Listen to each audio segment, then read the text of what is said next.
तो जैसा कि हमने पिछले एपिसोड में देखा था, एंसेस्टर ज़ू ड्रैगन अभ्यास में आगे बढ़ते हुए वीटियान ली की रियल बॉडी के पास आ चुके थे। इसने वहाँ पे अल्टीमेट फॉरबिडन फॉर्मेशन के जरिए सभी की स्पिरिचुअल पावर को सप्रेस कर दिया था। इवन बर्निंग क्रो, लिंग ज़ू और चाओ फेंग भी अपनी स्पिरिचुअल पावर का इस्तेमाल नहीं कर पा रहे थे। लेकिन एंसेस्टर ज़ू ने सिर्फ अपनी फिजिकल पावर का ही इस्तेमाल करते हुए न सिर्फ वहाँ पे so called powerful forbidden formation को डिस्ट्रॉय कर दिया था, बल्कि उसी के साथ साथ वीटियान डाओ ली को पूरी तरह से खत्म करते हुए वीटियान ली की भी रियल बॉडी को पूरी तरह से डिस्ट्रॉय कर दिया था, जिसके चलते उसकी सोल जाकर उसके क्लोन के साथ मर्ज हो गई थी। और ऐसा होते ही अब बेचारे वीटियान ली की सोल भी वहाँ पे हेल गॉड की पनिशमेंट में आ चुकी थी। जबकि एंसेस्टर ज़ू ड्रैगन अभ्यास का काम खत्म करने के बाद वहाँ से बाहर निकल चुके थे और यहीं से नेक्स्ट एपिसोड की शुरुआत होती है। तो इस एपिसोड की शुरुआत में हमें जेड ब्रोकन लेक का सीन दिखाया जाता है, जहाँ ड्रैगन अभ्यास का काम खत्म करने के बाद उसी ब्रोकन लेक के बीचों बीच बने हुए एम्परर ज़ूम वाले घर में आ चुके थे और वहाँ पे अपने हेल गॉड वाले सिंहासन को बाहर निकालते हुए उसके ऊपर भी बैठ चुके थे, जो देखकर बर्निंग क्रो ने जल्दी से वहाँ पे एंसेस्टर ज़ू का मसाज करना शुरू कर दिया था। असल में एंसेस्टर ज़ू यहाँ पे एम्परर ज़ूम से कुछ इन्फॉर्मेशन लेना चाहते थे, इसलिए वो अभी तक भी यहाँ पे रुके हुए थे। और देखते ही देखते एम्परर ज़ूम भी वहाँ पे आ पहुँचते हैं, जिसे आते हुए देखकर बर्निंग क्रो वहाँ पे कोल्ड टून में उसे ताना देते हुए कहता है, तुम्हें तो ड्रैगन अभ्यास के अंदर ही रुककर अपने दुश्मनों का मुकाबला करना चाहिए था। जहाँ तक मेरा अंदाजा है अभी तक भी तुम्हारे लोग अपने दुश्मनों का मुकाबला करने की कोशिश कर रहे होंगे, तो फिर तुम इतनी जल्दी भाग कर क्यों आ गए। अब बर्निंग क्रो की ये बात सुनकर हम देखते हैं कि एम्परर ज़ूम जल्दी से वहाँ पे एंसेस्टर ज़ू के सामने अपना सर झुकाकर उनका शुक्रिया अदा करते हुए उनसे कहता है, सबसे पहले तो मैं आपका शुक्रिया अदा करना चाहता हूँ। आपने वीटियान डाओ लीग अलायंस को हराकर हमारे ऊपर बहुत ही बड़ा एहसान किया है। अब हमारा नाइट रियलम दोबारा से पहले की तरह शांत हो चुका है और क्योंकि वीटियान डाओ लीग का पूरी तरह से खात्मा हो चुका है, तो हमारे एंसेस्टर्स भी ड्रैगन अभ्यास से आजाद हो चुके हैं। यानी कि मैं सपर डोमेन का एम्परर भी नहीं रहा। अब मुझे अपने एंसेस्टर्स को ही फॉलो करते हुए आगे बढ़ना होगा। एम्परर उनकी ये बात सुनकर बर्निंग क्रो वहाँ पे एक फीकी स्माइल करते हुए उससे कहता है कि इतने ज्यादा भोले मत बनो। मैं ये बात अच्छी तरह से जानता हूँ कि अपर डोमेन में अभी तक भी सब कुछ तुम्हारे ही हिसाब से चल रहा है, इसलिए मुझसे तो कुछ छुपाने की कोशिश करना ही मत। बर्निंग क्रो की ये बात सुनकर हम देखते हैं कि एम्परर जल्दी से वहाँ पे बात को बदलते हुए वहाँ पे एंसेस्टर ज़ू से कहता है, एंसेस्टर आप पूरे के पूरे नाइट रियलम के ऊपर होल्ड करते हैं, यानी पूरे के पूरे नाइट रियलम के ऊपर आपका ही राज है। लेकिन आप जैसे सुप्रीम बीइंग का कोई भी सुप्रीम नाम नहीं है और ना ही नाइट रियलम के अंदर आपके बारे में ज्यादा कोई कुछ जानता है, जो कि आपकी कोल्ड एटीट्यूड वाली पर्सनैलिटी की खूबसूरती को थोड़ा कम कर रहा है। इसलिए मैं चाहता हूँ कि आपका कोई सुप्रीम नाम भी हो। एम्परर की ये चापलूसी वाली बातें सुनकर बर्निंग क्रो गुस्से से वहाँ पे चिल्लाते हुए उससे कहता है, मेरे बॉस खुद चलती फिरती एक मौत है, इसलिए उन्हें किसी भी फेक नाम की कोई भी जरूरत नहीं है। किसी रियलम को सप्रेस करने के लिए बस मेरे बॉस का ऑरा ही काफी है, इसलिए तुम अपना ये घटिया सजेशन अपने पास ही रखो। जिस पे एम्परर भी बर्निंग क्रो को जवाब देते हुए कहता है, लेकिन इमोर्टल स्पिरिट पहले से ही चाहता है, वो एंसेस्टर ज़ू के नाम को पूरे नाइट रियलम के अंदर फैलाना चाहते हैं एज अ सुप्रीम बीइंग के तौर पर। अब इमोर्टल स्पिरिट पैलेस का नाम सुनकर हम देखते हैं कि बर्निंग क्रो को वहाँ पे एक बार फिर से बड़ा झटका लगता है और वो जल्दी से एम्परर से सवाल करते हुए पूछता है कि अब ये इमोर्टल स्पिरिट पैलेस क्या है। ये एक डीप यूनिवर्स की बहुत ही बड़ी ऑर्गेनाइजेशन है, जो कि वन रियलम से लेकर नाइट रियलम में होने वाले सभी मैटर्स को संभालती है। हालांकि हमारा ये night realm immortal spirit palace से बहुत ही ज्यादा दूर है, पर इमोर्टल स्पिरिट हाल पैलेस की नजरों में खुद को ताकतवर दिखाने के लिए हमें एंसेस्टर ज़ू का कोई न कोई सुप्रीम नाम देना ही होगा, क्योंकि बाकी 8 रियलम्स के अंदर कोई न कोई सुप्रीम कैंडिडेट मौजूद है, जिसके चलते बाकी 8 रियलम्स खुद को हमारे नाइट रियलम से बहुत ही ज्यादा ताकतवर समझते हैं। पर अब अगर हम लोग भी इमोर्टल स्पिरिट हाल को एंसेस्टर ज़ू का कोई सुप्रीम नाम बता देते हैं, तो हमारा नाइट रियलम भी बाकी 8 रियलम्स की तरह बहुत ही ज्यादा ताकतवर हो जाएगा और फिर कोई भी दुश्मन वीटियान डाओ लीग की तरह हमारे साथ पंगा लेने की कोशिश भी नहीं करेगा, क्योंकि हमारे पास भी अपने सुप्रीम बीइंग मौजूद होगा। एम्परर की ये बात सुनकर हम देखते हैं कि बर्निंग क्रो वहाँ पे गुस्से से चिल्लाते हुए एम्परर से कहता है, मैंने तुम्हें कहा ना मेरे बॉस को तुम्हारे घटिया इमोर्टल स्पिरिट हाल पैलेस के नाम की कोई भी जरूरत नहीं है। क्या तुम अपने उस इमोर्टल स्पिरिट हाल पैलेस को मेरे बॉस से ज्यादा ताकतवर दिखाने की कोशिश कर रहे हो। अब बर्निंग क्रो की ये बात सुनकर एम्परर वहाँ पे बर्निंग क्रो को पूरी तरह से इग्नोर करके वहाँ पे डायरेक्ट एंसेस्टर ज़ू से सवाल करते हुए पूछता है, एंसेस्टर अब आप ही बताइए कि मुझे आपके सुप्रीम नाम को इमोर्टल स्पिरिट हाल पैलेस में दर्ज करवाना चाहिए या नहीं, क्योंकि जैसा आप कहेंगे मैं बिल्कुल वैसा ही करूंगा। अब एम्परर की ये बात सुनकर हम देखते हैं कि एंसेस्टर ज़ू वहाँ पे उसकी तरफ देखते हुए कोल्ड टून में उससे कहते हैं कि ये सब छोड़ो, सबसे पहले हम घोस्ट सिंबल के बारे में बात करते हैं। एंसेस्टर ज़ू की ये बात सुनकर एम्परर वहाँ पे हैरान होते हुए कहता है, घोस्ट सिंबल अब आखिर ये क्या चीज है। जिस पे बर्निंग क्रो एंसेस्टर ज़ू की बात को आगे बढ़ाते हुए वहाँ पे एम्परर से कहता है, बेवकूफ कहेंगे,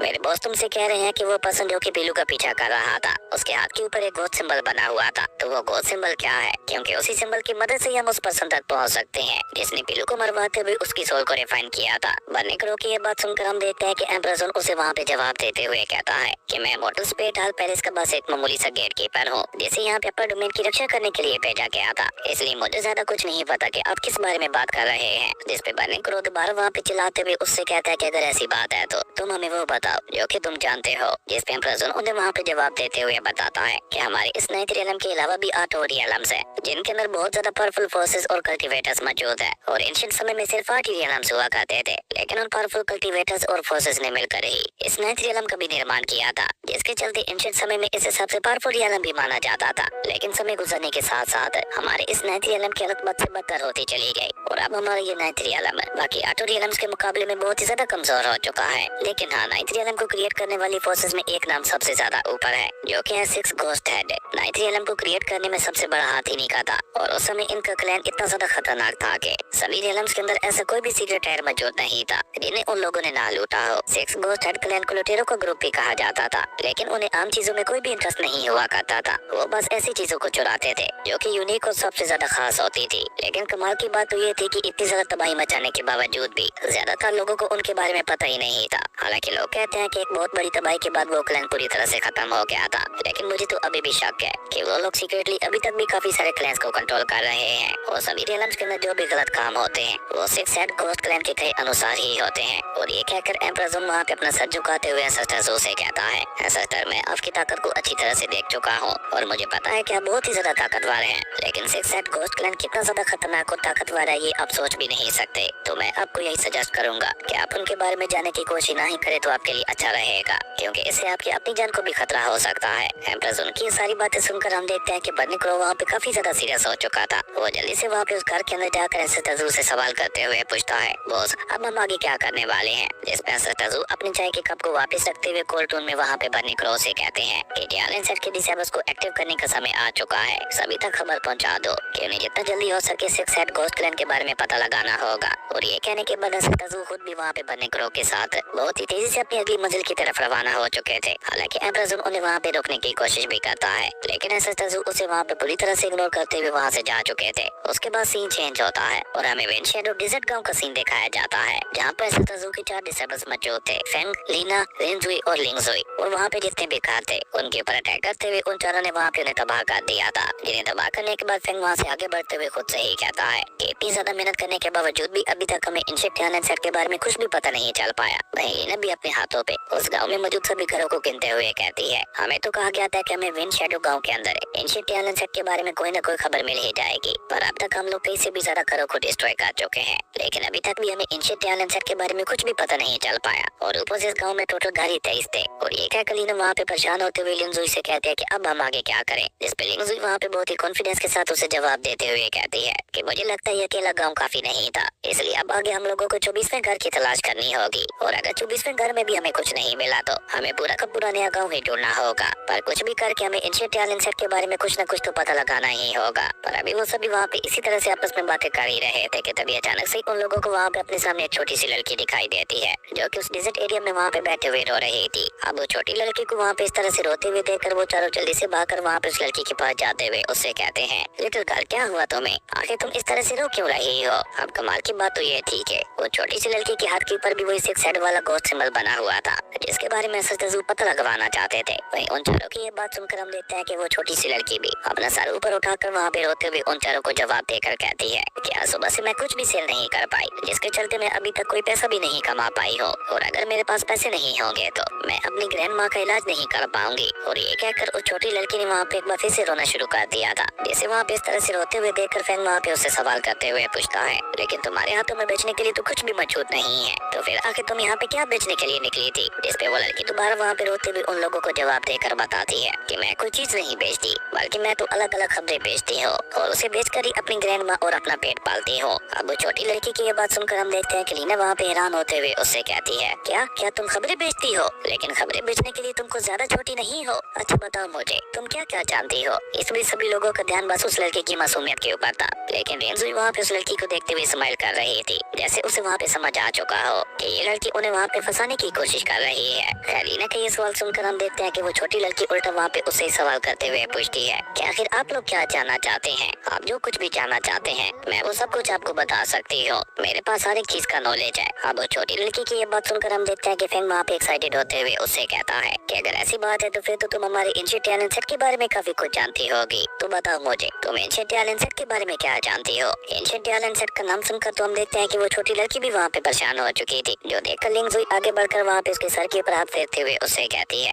नहीं नहीं घबराओ मत, ये बिग ब्रदर तो बस तुम्हारे साथ मजाक कर रहे थे, लिंगजुई की ये बात सुनकर वो छोटी लड़की उसे वहाँ पे जवाब देते हुए बताती है, मुझे एंशिएंट टैलेंट सेट के बारे में ज्यादा कुछ तो नहीं पता, लेकिन एक बार मुझे मेरी ग्रैंड माँ ने बताया था कि एंशिएंट समय में टैलेंट सेट नाम का एक बहुत ही ज्यादा पावरफुल सेट हुआ करता था, जो कि 9th में आने वाली एक बहुत बड़ी तबाही के अंदर पूरी तरह से डिस्ट्रॉय हो गया था। और ये भी सुना था कि उस खतरनाक तबाही के बाद टैलेंट सेट के सभी डिसेबल या तो मारे गए थे या फिर वो सभी बहुत ही बुरी तरह से इंजर्ड हो गए थे, और उनमें से काफी सारे लोग तो डिसेबल भी हो चुके थे। और ये कहकर वो लड़की वहाँ पे खामोश हो जाती है, जो देखकर फैंग वहाँ पे उसे सवाल करते हुए पूछता है, तो फिर आगे क्या हुआ था, आगे भी बताओ, हम लोग आगे भी जानना चाहते हैं। फैंग की ये बात सुनकर हम देखते हैं कि वो छोटी लड़की उन्हें वहाँ पे जवाब देते हुए कहती है कि मुझे बस मेरी ग्रैंड माँ ने इतना ही बताया था, अगर आप लोग एंशिएंट टैलेंट सेट के बारे में और भी ज्यादा कुछ ज्यादा चाहते हैं तो आप लोगों को मेरे पास मेरी ग्रैंड माँ के पास चलना होगा, वही आपको आगे एंशिएंट टैलेंट सेट के बारे में कुछ बता सकती है। अब वो छोटी लड़की की ये बात सुनकर हम देखते हैं कि फैंग जल्दी से वहाँ पे उसका हाथ पकड़कर उसे अपनी जगह पे खड़ा करते हुए उससे कहते हैं, तो फिर तुम यहाँ पे बैठे बैठे इंतजार किस बात का कर रही हो, जल्दी से हमें लेकर अपनी ग्रैंड माँ के पास चलो, हम अभी के अभी तुम्हारी ग्रैंड माँ से मिलना चाहते हैं। फैंग की ये बात सुनकर हम देखते हैं कि वो छोटी लड़की भी वहाँ पे एक्साइटेड होते हुए हमें अपना सर हिला देती है और फैंग को लेकर बहुत ही तेजी के साथ वहाँ से रवाना हो चुकी थी। और ये नजारा पीछे खड़ी होकर वो तीनों लड़कियां बहुत ही गौर से देख रही थी, और फैंग को वहाँ पे इस तरह से छोटी लड़की के साथ जाते हुए देख लीना वहाँ पे अपनी बाकी दोनों साथियों से कहती है कि इस वर्ल्डनेस एरिया के अंदर अचानक से एक छोटी सी लड़की हमारे सामने अपीयर होती है और हमें उसी चीज के बारे में बताती है जिसकी हम लोग न जाने पिछले कितने समय से तलाश कर रहे थे। क्या तुम लोगों को इस बात के ऊपर शक नहीं हो रहा? पर एक ये बेवकूफ फैंग है कि इसे कुछ भी नजर नहीं आता,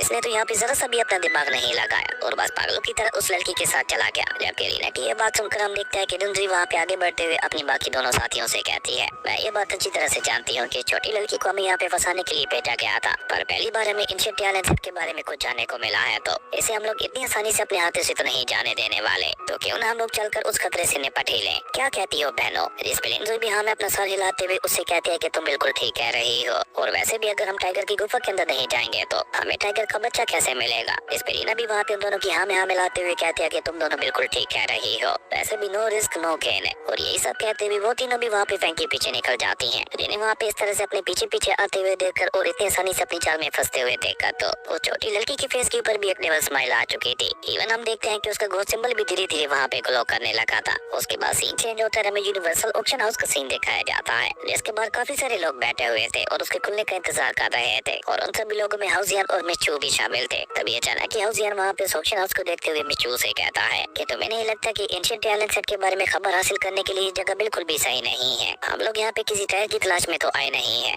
जो हम लोग यहाँ पे इस तरह से बैठे हुए एक ऑक्शन हाउस के खुलने का इंतजार कर रहे हैं। और इन बाकी सभी लोगों को गौर से देखो, ये सभी लोग फाइटिंग मास्टर्स हैं और अपने लिए अलग अलग ड्रेस खरीदने के लिए आए हुए हैं, जबकि हम लोग यहाँ पे एक न्यूज की तलाश में आए हैं। मुझे तो इस बात में कोई भी सेंस नहीं लग रहा। हाउसियन की ये बात सुनकर हम देखते हैं कि मिचू वहाँ पे अपना कमाल का दिमाग लगाते हुए हाउसियन से कहती है, बेवकूफ कहेंगे, यहाँ पे हजारों फाइटिंग मास्टर्स आते होंगे और तुम खुद ही बताओ कि लोगों के साथ फाइट करने और उन्हें खत्म करने के पीछे का क्या मकसद होता है? ऑफ कोर्स दूसरी करंट के ऊपर कब्जा करना। तो इसलिए एंशिएंट टैलेंट सेट के बारे में जितना कुछ हमें एक ऑक्शन हाउस से पता चल सकता है, उतना तो हमें पूरे नेथरियम से भी पता नहीं चल पाएगा। अब समझे मेरी बात? मिचू की ये बात सुनकर तो हम देखते हैं कि बेचारे हाउसियन की आंखें भी वहाँ पे खुली की खुली रह जाती हैं, और वो वहाँ पे मिचू की तारीफ करते हुए कहता है कि वाकई तुम बहुत ज्यादा समझदार हो, अब से मैं भी तुम्हारी तरह अपने दिमाग का इस्तेमाल किया करूंगा। जिस पे मिचू उसकी तारीफ करते हुए कहते हैं, बहुत अच्छे, ये हुई ना बात है, और तुम चिंता मत करो, मैंने उस बिजनेसमैन के बारे में पता लगा लिया है जो कि यहाँ पे आकर ऑक्शन करता है। मैंने सुना है कि वो हर महीने में बस एक बार यहाँ पे आता है, और आई वही दिन है जब वो बिजनेसमैन यहाँ पे आने वाला है। और जानते हो उस बिजनेसमैन की कमाल की बात क्या है?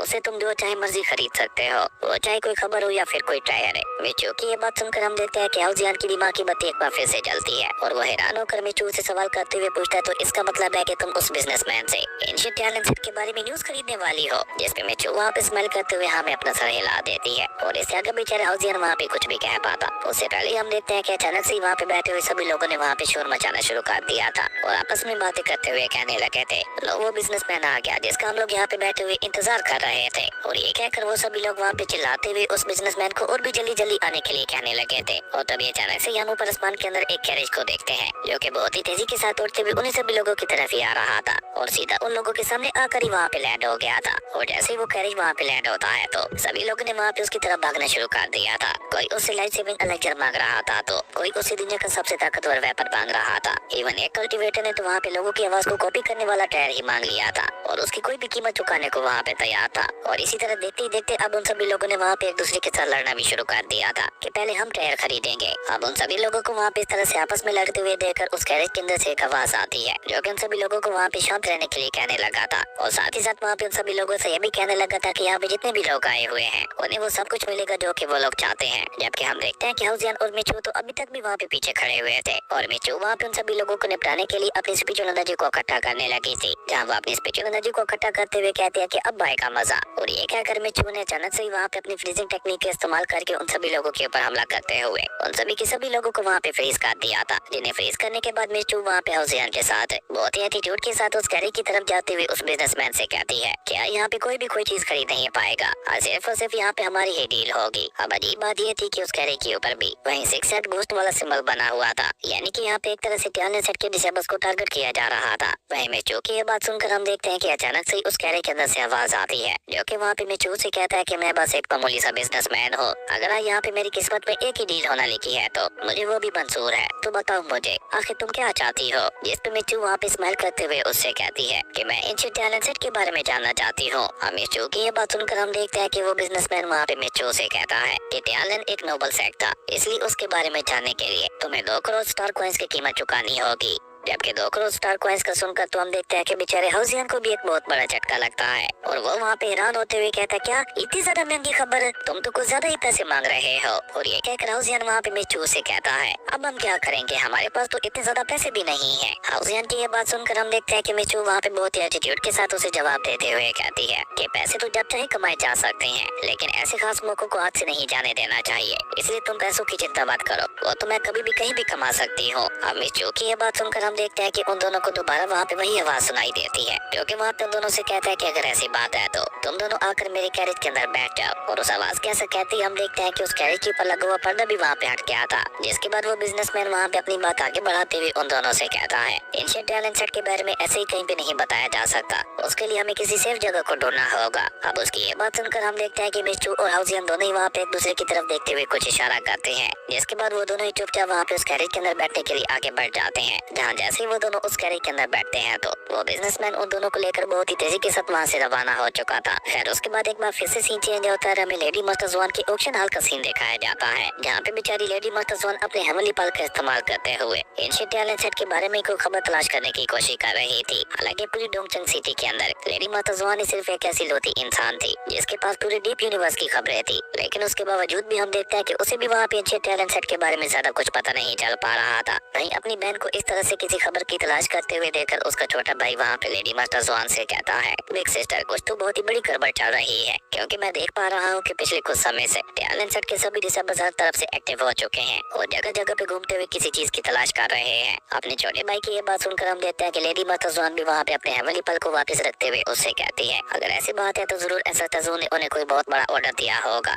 लेडी मर्तजवान की ये बात सुनकर हम देखते हैं कि उसका छोटा भाई भी वहाँ पे हैरान होकर अपनी बड़ी बहन से सवाल करते हुए पूछता है लेकिन एल्डर सिस्टर इस सब के बारे में आपको कैसे पता चला। जिस पे लेडी मर्तजवान भी वहाँ पे स्माइल करते हुए अपने छोटे भाई से कहती है भले ऐसा तजू ने मुझे ये ऑर्डर नहीं दिया था, लेकिन इसे पूरा करने के लिए मैं अपना पूरा दम लगा दूंगी और ऐसा तजू के सामने ये साबित भी कर दूंगी कि मैं भी उनके टैलेंट सेट के डिसेबल से कम नहीं हूँ। पर अभी लेडी मर्तजवान वहाँ पे ये सब कह ही रही थी कि तभी हम देखते हैं कि निंग्यू भी वहाँ पे आ पहुँचती है, जिसे देखते लेडी मर्तजवान वहाँ पे अपने छोटे भाई ज़ाओयुआन से कहती है जल्दी से पूरे ऑक्शन हॉल को खाली करवाओ, मुझे यहाँ पे पूरी प्राइवेसी चाहिए। अब अपनी बड़ी बहन का ये आदेश सुनकर हम देखते हैं कि ज़ाओयुआन भी वहाँ पे बिल्कुल ऐसा ही करता है, जिसके बाद वो दोनों ही लड़के वहाँ पे एक प्राइवेट रूम के अंदर आ चुकी थी, जहाँ लेडी मर्तजवान निंग्यू को चाय सर्व करते हुए उससे कहती है अगर तुम खुद यहाँ पे चल कर आई हो तो जरूर कोई बहुत ही बड़ी बात होगी। मैं अगले 10 सालों के लिए तजू के साथ ही काम करने वाली हूँ, तो तुम मुझसे डेट कुछ भी मांग सकती हो। और ये कहते हुए लेडी मर्तजवान वहाँ पे चाय का कप निंग्यू की तरफ बढ़ा देती है, जिसे निंग्यू भी उठाते हुए स्माइल के साथ वहाँ पे लेडी मर्तजवान से कहती है लेकिन ऐसा तजू ने तो तुम्हें सिर्फ 1 साल के लिए ही खरीदा था, तो तुम अगले 10 सालों के लिए उन्हें सर्व क्यों करना चाहती हो।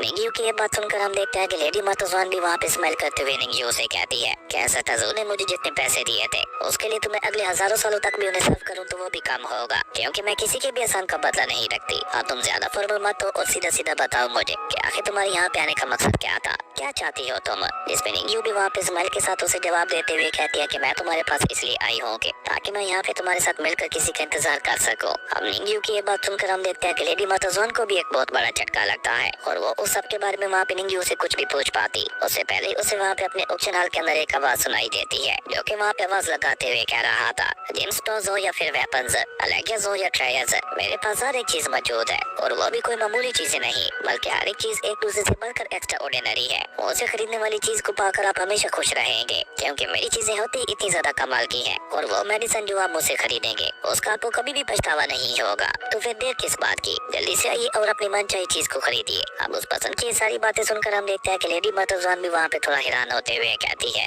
ये तो वही मशहूर मर्चेंट है जिसके पास अजीबोगरीब वेपन्स होते हैं। मैंने तो सुना था कि इससे मिलना बहुत ही ज्यादा मुश्किल होता है और सिर्फ कुछ खुश नसीब लोग ही इससे मिल पाते हैं, लेकिन समझ मुझे इस बात की नहीं आ रही कि जिस इंसान से मिलना इतना ज्यादा मुश्किल काम है वो खुद चलकर हमसे मिलने के लिए क्यों आया है। और ये कहते कहते लेडी मार्टजन को एक मफे से बहुत बड़ा झटका लगता है क्योंकि उसे निंग्यू की अभी थोड़ी देर पहले कही बात याद आती है कि हम लोग मिलकर किसी का इंतजार करने वाले हैं। और ये बात याद आती ही लेडी मार्टजन जल्दी से वहाँ पे निंग्यू से सवाल करते हुए पूछती है कि तुम्हें कैसे पता था कि ये इंसान आज यहाँ पे हमसे मिलने के लिए आने वाला है। लेकिन निंग्यू उसे वहाँ पे कोई भी जवाब दे पाती इससे पहले हम देखते हैं कि वो मर्चेंट वहाँ पे उन दोनों के सामने आ चुका था और वो लेडी मार्टजन के खूबसूरत फेस को देखकर वहाँ पे उसकी तारीफ करते हुए कहता है कि आप तो बहुत ही ज्यादा खूबसूरत हो, इसका मतलब है कि काफी सारे लोग आपके पीछे भी पड़े हुए होंगे, इसलिए मेरे पास आपके लिए खास मेडिसिन है। और ये कहकर वो एक शीशी की बोतल बाहर निकालते हुए वहाँ पे लेडी मार्टजन से कहता है, ये मेडिसिन खास आपके लिए है, अगर आप इस मेडिसिन को ले लेती हैं तो सभी लोगों को धीरे धीरे आपसे नफरत होने लगेगी और फिर कोई भी आपका पीछा करते हुए आपको तंग नहीं करेगा। अब उस मर्चेंट की ये बात सुनकर हम देखते हैं कि लेडी मार्टजन गुस्से से वहाँ पे चिल्लाते हुए उससे कहती है, अपनी बकवास बंद करो, ये तो ही वन सेट की सीक्रेट लव वाली मेडिसिन है, तुम यहाँ पे झूठ बोलते हुए मुझे मेडिसिन बेचना चाहते थे। जिस पे वो मर्चेंट वहाँ पे हंसते हुए कहता है, नहीं नहीं ऐसी तो कोई बात नहीं है। और वो जल्दी से वहाँ पे लेडी मार्टजन को इग्नोर करते हुए वहाँ पे सीधा निंग्यू के पास चला गया था।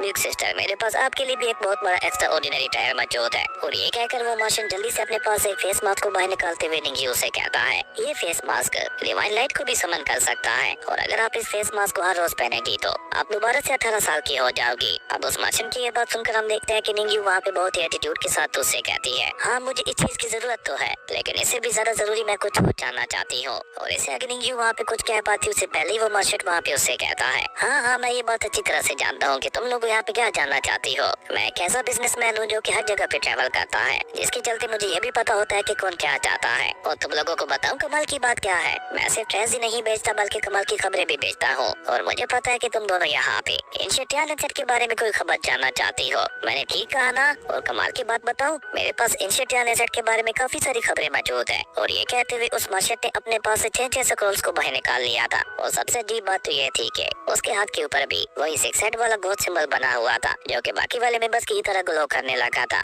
जिसके चलते हम देखते हैं कि उस मर्चेंट के फेस के ऊपर एक कमीनी स्माइल भी आ चुकी थी, यानी कि 6 हेड गोस्ट क्लैन ने टियान सेट के डिसेबल्स को टारगेट कर रहा था। अब आगे देखना इंटरेस्टिंग होगा कि गोस्ट क्लैन आगे क्या करता है, क्योंकि इसी कमाल के सीन के साथ हमारी अमेजिंग एपिसोड यहीं पे खत्म हो गया था। दोस्तों अगर आपको ये वीडियो अच्छी लगी तो लाइक कर दें और अगर चैनल पे नए आए हो तो सब्सक्राइब करते जाना। तो मिलते हैं एक न्यू वीडियो में, तब तक के लिए बाय।